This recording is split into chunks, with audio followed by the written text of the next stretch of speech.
नमस्कार मेरे प्यारे साथियों, आप सभी का भारत मापी के सर के डिजिटल प्लेटफॉर्म पर आपका हार्दिक स्वागत और अभिनंदन है। आज हम सभी लोग संज्ञा नामक टॉपिक को पढ़ेंगे, परंतु संज्ञा नामक टॉपिक को पढ़ने से पहले हमको विकारी और अविकारी शब्द को जानना होगा। ठीक है, आपको इस चैनल पर यानी भारत मापी के सर के चैनल पर आपको संपूर्ण व्याकरण को पढ़ाया जाएगा। इसलिए आप सभी छात्र छात्राएं, मेरे साथियों, इस चैनल को लाइक और सब्सक्राइब कर लें। ठीक है, और जो भी गलतियां हो या जो भी त्रुटियां हो उसको आप लोग जो है कमेंट में ज़रूर लिखें। हम देख रहे हैं कि व्याकरणिक कोड के आधार पर संज्ञा नामक टॉपिक पढ़ने से पहले हमको विकारी शब्द और विकारी शब्द को जानना होगा। तो व्याकरणिक कोड के आधार पर शब्द दो प्रकार के होते हैं। क्या क्या होता है? विकारी शब्द, अविकारी शब्द। ठीक है, और हम देखें तो पहले वाले कक्षाओं में हमने पढ़ा होगा कि शब्द दो प्रकार के होते हैं। सार्थक शब्द होता है, निरर्थक शब्द होता है। कहते हैं रोटी ओटी, तो रोटी क्या होता है? सार्थक शब्द होता है। और ओटी क्या होता है? निरर्थक शब्द होता है। पानी ओनी, पानी क्या है? आपका सार्थक शब्द है, और ओनी क्या है? निरर्थक शब्द है। तो हमको वो नहीं देखना है यहाँ पर, हमको ये देखना है कि व्याकरणिक कोड के आधार पर शब्द कितने प्रकार के होते हैं? दो प्रकार के होते हैं। क्या क्या होता है? विकारी शब्द होता है और एक क्या होता है आपका? अविकारी शब्द होता है। विकारी शब्द होते क्या हैं? तो वे शब्द जिनमें लिंग, वचन, कारक और पुरुष के आधार पर परिवर्तन हो उसे क्या बोलते हैं? विकारी शब्द कहते हैं। अब लिंग के आधार पर, ठीक है, जैसे हमने कह दिया लड़का है तो लड़के हो जाएगा, लिंग परिवर्तन हो गया। वचन कहते हैं तो हिंदी में वचन दो प्रकार के होते हैं, एक वचन, बहुवचन। संस्कृत में वचन कितने प्रकार के होते हैं? तीन प्रकार के होते हैं, एक वचन, दो वचन, बहुवचन। और उसी प्रकार से आपके इंग्लिश में भी वचन दो प्रकार के होते हैं केवल। क्या होता है? सिंगुलर नंबर और प्लूरल नंबर। तो हम यहाँ देख पा रहे हैं कि हिंदी में वचन दो प्रकार के हो, जैसे हम कहते हैं वचन चेंज करना हो। ठीक है, तो वचन के लिए एक वचन में करना है, और यहाँ पर लड़का का लड़की कर दिया, यहाँ पर तो लिंग चेंज हो गया। पहले लड़का था, फिर हमने क्या किया? लिंग चेंज कर दिया, तो क्या हो गया? लड़का का लड़की हो गया। ये लिंग परिवर्तन हो गया। ठीक है, वचन चेंज कर दीजिए आप लोग, इसी को चेंज कर दीजिए।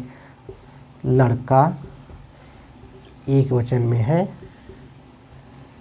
एक वचन में है, लड़की कर दिया हमने, लड़का का, या इसी को कर दीजिए लड़का है, इसको वचन चेंज करना है, इसको कर दिए लड़के। क्या कर दिए? लड़के। तो क्या हो गया आपका?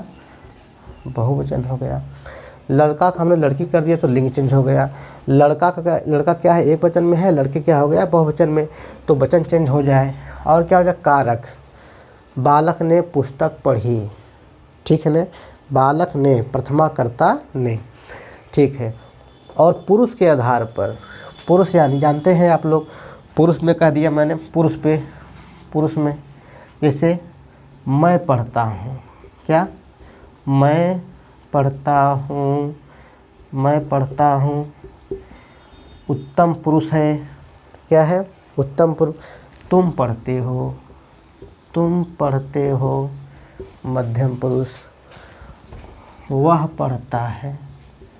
क्या जाएगा? अन्य पुरुष। तो पुरुष के आधार पर हमने क्या किया? देखिए चेंज हो रहा है कि मैं पढ़ता हूँ, तुम पढ़ते हो, वह पढ़ता है। First person, second person, third person. मैं पढ़ता हूँ, तुम पढ़ते हो, वह पढ़ता है। तो इस प्रकार से हम देख पा रहे हैं कि वे शब्द जिनमें लिंग, वचन, कारक और पुरुष के आधार पर परिवर्तन हो उसे क्या बोलेंगे? विकारी शब्द कहते हैं। ठीक है, अविकारी शब्द क्या होता है? इसी का जस्ट उल्टा करना है आपको। वे शब्द जिनमें लिंग, वचन, कारक और पुरुष के आधार पर परिवर्तन ना हो उसे क्या बोलेंगे? अविकारी शब्द। हमको पहले इसको नहीं पढ़ना है, हमको केवल पढ़ना पहले विकारी शब्द। अब विकारी शब्द के अंतर्गत ही क्या आता है? आपका संज्ञा टॉपिक आता है। ठीक है, तो हम आगे चलते हैं, आप लोग इसको नोट कर लीजिएगा।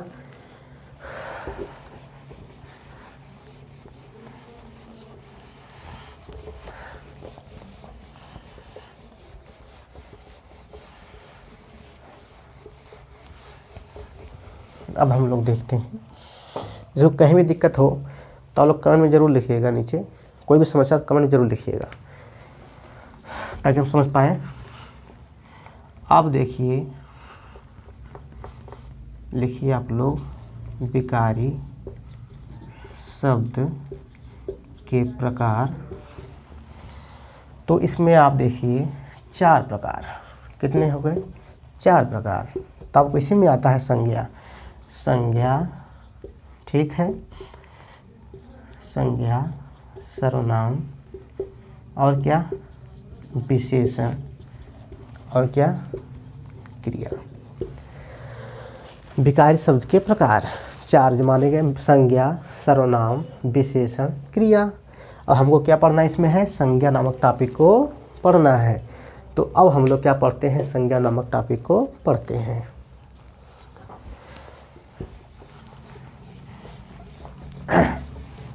आप सब लोग इसको नोट कर लीजिएगा। अब बात आती है संज्ञा की। संज्ञा किसे कहते हैं? संज्ञा जो पहले देखिए 2 शब्दों से मिलकर बना है, उपसर्ग प्लस प्रत्यय। तो सम प्लस ज्ञा बराबर क्या हो गया? संज्ञा। पूछ देता संज्ञा का विच्छेद है, तो सम प्लस ज्ञा, ठीक है, बराबर क्या हो गया? संज्ञा। इसका अर्थ क्या होता है? शाब्दिक अर्थ देखा जाए इसका, शाब्दिक, एक मिनट, शाब्दिक इसका अर्थ देखा जाए, या शाब्दिक अर्थ देखा जाए संज्ञा का, संज्ञा का होता है सम्यक ज्ञान, सम्यक ज्ञान। और व्याकरण के हिसाब से देखा जाए तो इसका अर्थ क्या होता है? संज्ञा का नाम, ठीक है, इसी जरूर जान। शाब्दिक अर्थ देखा जाए तो संज्ञा क्या हो जाएगा? सम्यक ज्ञान, मतलब सम्यक ज्ञान से ज्ञान। और व्याकरण के अर्थ से देखा जाएगा तो इसका अर्थ क्या होता है? संज्ञा का मतलब नाम।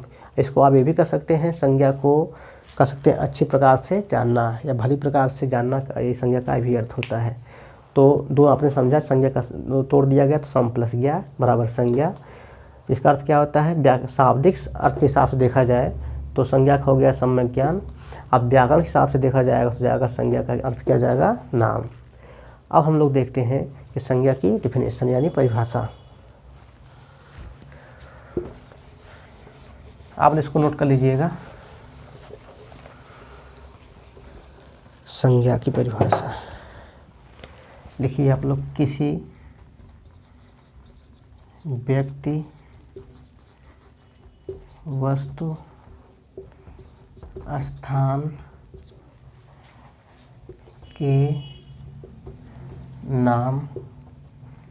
के नाम को ही क्या कहते हैं? संज्ञा कहते हैं, संज्ञा कहते हैं। किसी व्यक्ति, वस्तु, स्थान के नाम को ही क्या कहते हैं? संज्ञा कहते हैं, ठीक है। किसी व्यक्ति, वस्तु, स्थान, कुछ भी कह सकते हैं, प्राणी, जात के आधार पर क्या होता है उसे क्या बोलते हैं? संज्ञा बोलते हैं। संज्ञा की इंग्लिश क्या होती है? नाउन, NOUN, ठीक है। किसी व्यक्ति, वस्तु, स्थान का नाम क्या बोलते हैं? संज्ञा कहते हैं। Noun is the name of any person to place और थिंग, यानी किसी व्यक्ति, वस्तु, स्थान के नाम को ही क्या कहते हैं? संज्ञा। जैसे कह दिया जाए प्रेमचंद, तो प्रेमचंद कहने से हमको सभी लेखक का ध्यान नहीं आता है, केवल प्रेमचंद का ही ध्यान आता है। महादेवी वर्मा कहने से किसी संपूर्ण लेखकों का नाम नहीं आता है, यानी कवियत्रियों का नाम नहीं आता, केवल वर्मा जी का ही नाम आता है। इस प्रकार से संज्ञा की परिभाषा आप लोग समझ गए होंगे, ठीक है। इसका जो है आप देखिए भेद, संज्ञा के भेद, डिफिनेशन देख लिया आपने। किसी व्यक्ति, वस्तु, स्थान के नाम को क्या कहते हैं? संज्ञा कहते हैं। कोई भी नाम ले लीजिए, प्रेमचंद, ठीक है, सीता, राम, लक्ष्मण, कृष्ण, दुर्गा, चाहे जो भी सब क्या है? संज्ञा है। नदियों में देखिए हिमालय, गंगा, ठीक है, सब क्या कहलाते हैं? संज्ञा। अब हम लोग देखते हैं संज्ञा के भेद।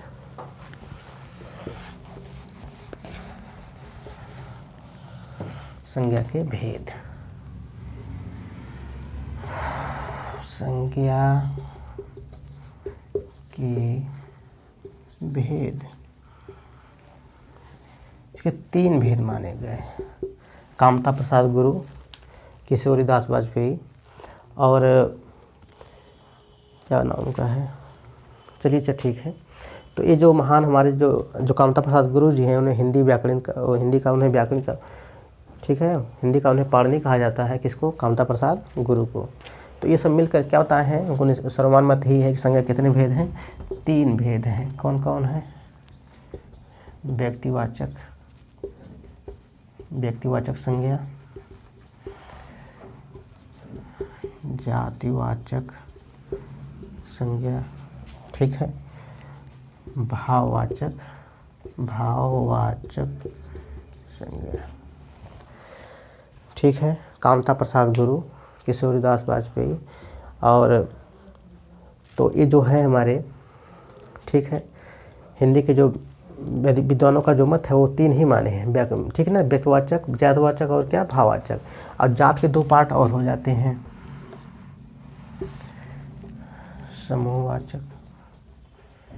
समूहवाचक संज्ञा, द्रव्यवाचक संज्ञा, ठीक है। तो हमने देखा कि संज्ञा के 3 भेद हैं, व्यक्तिवाचक, जातिवाचक, भाववाचक। जात के 2 भाग फिर हो गए, समूहवाचक और द्रव्यवाचक। तो प्रकार है, प्रकार पूछेंगे तो 5, भेद पूछेंगे कितना हो जाएगा? 3। तो जब भी भेद पूछे हमको 3 ही बताना है, ठीक है। जिस प्रकार से किसी मनुष्य का शरीर होता है, शरीर के पार्ट हैं, ठीक है, ध्यान दीजिएगा। जात के दोनों पार्ट हैं, क्या क्या? समूहवाचक और द्रव्यवाचक। तो अब हम लोग सीखते हैं क्या कि व्यक्तिवाचक संज्ञा होती क्या है। इसको आप लोग नोट कर लीजिएगा।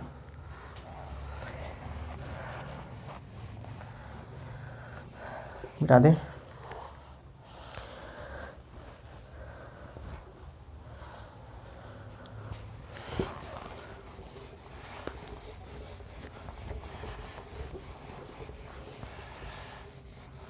अब हमको देखना है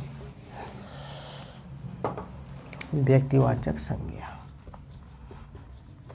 व्यक्तिवाचक संज्ञा, ठीक है ना। इसका डिफिनेशन आप लोग लिखिए अच्छे से। किसी व्यक्ति विशेष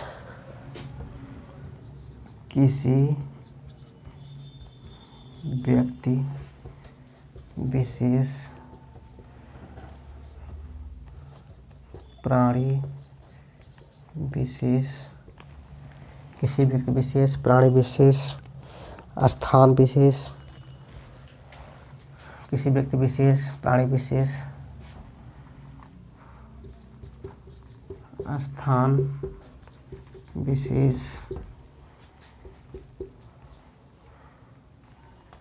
वस्तु विशेष के नाम को ही क्या बोलते हैं? व्यक्तिवाचक संज्ञा कहते हैं। व्यक्तिवाचक संज्ञा कहते हैं। किसी व्यक्ति विशेष, प्राणी विशेष, स्थान विशेष, वस्तु विशेष के नाम को ही क्या बोलते हैं? व्यक्तिवाचक संज्ञा। और किसी भी आधार पर क्या कर सकते हैं? इसका वर्गीकरण संभव नहीं होता। 2 चीज़ याद कर लीजिए आप जैसे इसमें, 2 चीज़ें बहुत इसमें महत्वपूर्ण हैं। इसका जो है हम इसका किसी आधार पर वर्गीकरण संभव नहीं है, ठीक है। जैसे मान लीजिए सूर्य, तो सूर्य पूरे विश्व में एक ही है, 2 नहीं है, तो इसका वर्गीकरण हम नहीं कर सकते हैं, ठीक है। राम है तो राम संसार में एक ही हैं, 2 नहीं है। तो इसका जो ये होता है आपका व्यक्तिवाचक संज्ञा, इसका किसी भी आधार पर क्या वर्गीकरण संभव नहीं है। और यह जो है हमेशा क्या होता है? एक वचन में होता है। आप 2 चीज़ जरूर याद रखिएगा, यह एक वचन होता है, इसका किसी भी आधार पर वर्गीकरण संभव नहीं है। जैसे मैंने कहा राम, तो राम एक ही है, ठीक है। सीता, ठीक है। कह दिया हमने राक्षस, और राक्षस का ये समझ में आ रहा है कि राक्षस बहुत से होंगे, कंस भी है, रावण भी है, ठीक है। तो जो राक्षस है आपका क्या हो सकता है, व्यक्तिवाचक संज्ञा नहीं हो सकता है। क्यों? क्योंकि इसका जो वर्गीकरण संभव है, ठीक है। अगर इसी का स्थान पर हमने क्या कह दिया होता, कह देते कंस। क्या कह देते? कंस। तो कंस एक ही है, तो क्या हो जाता है, ये व्यक्तिवाचक संज्ञा। समझ में आ रहा है कि नहीं आ रहा है? हमने कह दिया, अगर यहाँ पे कह दिया होता इसकी जगह पे रावण, तो क्या हो जाता है, ये व्यक्तिवाचक संज्ञा। तो जिसको हम बांट नहीं सकते, जिसका वर्गीकरण हम नहीं कर सकते हैं, वो क्या होता है, व्यक्तिवाचक संज्ञा होता है। ये सदैव क्या होता है, एक वचन में होता है, वस्तुओं के नाम, स्थानों के नाम, ठीक है। जैसे लिखा जाए, आगे देखिए थोड़ा सा,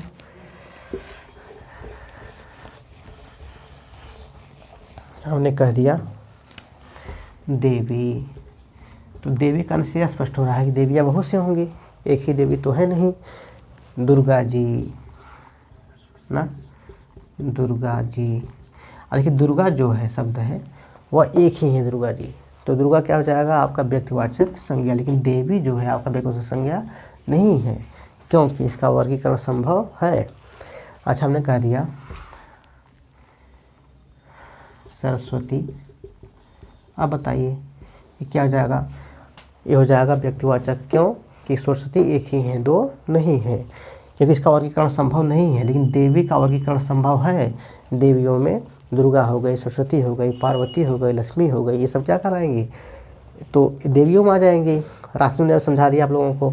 पर्वत कह दिया जाए अगर, पर्वत, तो पर्वत क्या हो जाएगा आपका, ये व्यक्तिवाचक संज्ञा नहीं होगा। अच्छा, होगा क्या है, ये हो जाएगा जातिवाचक। देवी जो है क्या हो जाएगा आपका, जातिवाचक। अभी समझाएंगे, आगे पढ़ाएंगे। तो जिसका वर्गीकरण संभव है वो क्या हो जाएगा, जातिवाचक। जिसका वर्गीकरण संभव नहीं है वो क्या हो जाएगा, व्यक्तिवाचक, ठीक है। देखिए जैसे हमने देखा यहाँ पर, देवी क्या, इसका वर्गीकरण संभव है, देवियाँ बहुत सी होती हैं, तो हो जाएगा आपका जातिवाचक। लेकिन दुर्गा कहने से क्या स्पष्ट हो रहा है, दुर्गा एक ही है संसार में, तो इसका मतलब हो जाएगा, ये हो जाएगा व्यक्तिवाचक। सरस्वती कह दिया हमने, हो जाएगा व्यक्तिवाचक। अगर हिंदी देवी कहेगा तो क्या लिखेंगे, जातिवाचक। पर्वत कहने से यह स्पष्ट हो रहा है कि पर्वत बहुत से होंगे, ठीक है। तो आप बताइए क्या हो जाएगा, ये आपको हो जाएगा जातिवाचक संज्ञा, ठीक है। पर्वत में हमने कह दिया हिमालय ले लीजिए, हिमालय, तब कहेंगे अरे भैया तो हिमालय क्या है आपका, व्यक्तिवाचक हो गया, ठीक है।